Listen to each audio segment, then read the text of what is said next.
The government's new curfew for bars came into effect last night, forcing venues in England and Wales to close their doors at 10 p.m. Hospitality bosses are warning that the reduced hours they're now forced to follow could be the last straw for an industry already struggling through this pandemic. I'm joined now by Jonathan Downey. He's the founder of the Hospitality Union and also the owner of a London cocktail bar, Milk and Honey. And Jonathan, I was looking at your Twitter feed today and you're trading tonight and tomorrow, you say, but then that is it. Yes, after 18 years, we've been trading in Soho, Milk and Honey, and we've got tonight and tomorrow. We were hoping to be here until the end of the year, and that gave us 3 months to negotiate a new lease deal with our landlord. That wasn't guaranteed, but it was looking quite likely. But because of this new curfew, which was announced earlier in the week, there's now no point in us trading. We generally open from 6 p.m. to 3 a.m. 6 nights a week. Since lockdown, we've been trading on shorter hours, 6 p.m. to 1 a.m. 3 nights a week.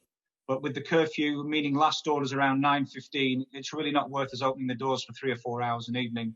So we're throwing in the towel and calling time on Milk and Honey after 18 years.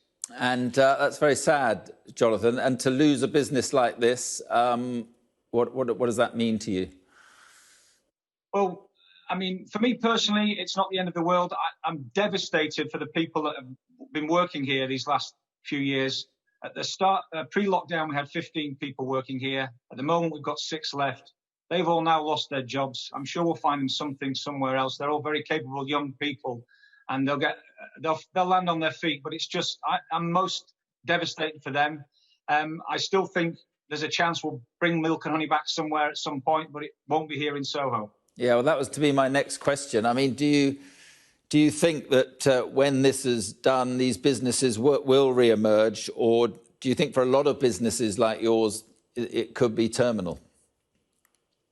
I think for most business owners in my position, where you don't know what's coming next, without a strategy or a plan from central government, where you're lurching from one new measure to the next, and there's no second guessing what they might bring in after this sort of curfew, then it's very difficult to plan and invest and take the risk on a new business. So until that's settled down, and who knows how long that may be, I don't think there's going to be many people like me taking risks on new businesses. So nothing the Chancellor was able to announce yesterday was, able to give you a reprieve?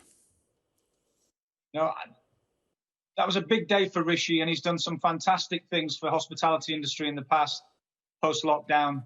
But post-curfew, he's given us nothing, and it has really sounded the death knell for 900,000 hospitality jobs that are still on furlough, and many more too. He's really abandoned the nighttime economy. Nightclubs are still not open, a large part of the nighttime economy, but late-night bars, late-night restaurants and cafes, especially in the central parts of cities, they've just been destroyed by this curfew, and we have got no support from the Chancellor. There is no point in me paying 55% of someone's wages to have them 33% of the time. The maths just don't add up. I'm sorry to say, it's not any help at all for people in my business and in the nighttime economy. Yeah, let me ask you this. I mean, do you see the sense in the curfew, Jonathan? No, I don't. Unfortunately, I don't. I wish I did.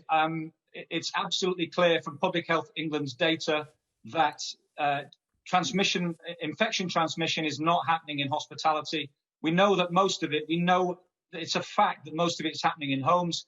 Outside of the homes, the most prevalent infection transmission is still in care homes, 43%, 26% is in education environments, universities and schools, 15% in the workplace, and only 4.6% in hospitality. It's not happening in hospitality. We are carrying out so many checks.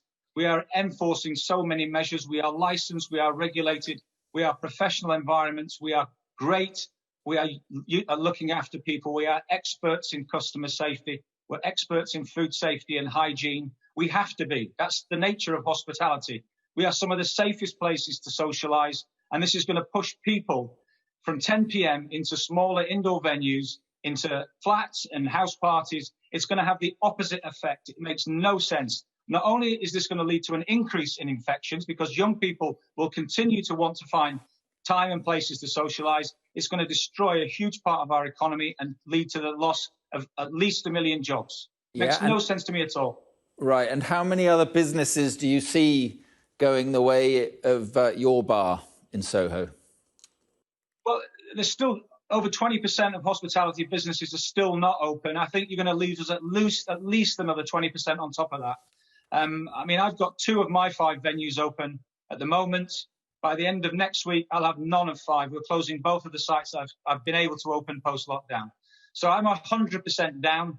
I mean, I don't really have the figures for the whole country, but it's going to be devastating. OK, and just 30 seconds. It wasn't possible to kind of adapt your business to a different way of trading. I mean, that's just a forlorn hope, is it? It is. I mean, some businesses you can start an hour early, and restaurants can perhaps open an hour earlier to squeeze in a second sitting.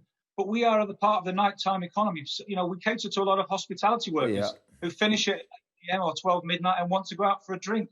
There are people who work in theatres and cinema normally that want to come out for a drink with us, are shift workers. You know, so it's just not possible for us to do that. There's no point. People aren't going to come out for a cocktail at 4 p.m., certainly not on a regular basis. Maybe on their birthdays, but that's once a year. That's not a sensible business model. So there's no way we can adapt to survive. Yeah, OK. Well, look, Jonathan, I'm sorry to hear you're closing, and we wish you and your staff all the best for the future. Thanks very much.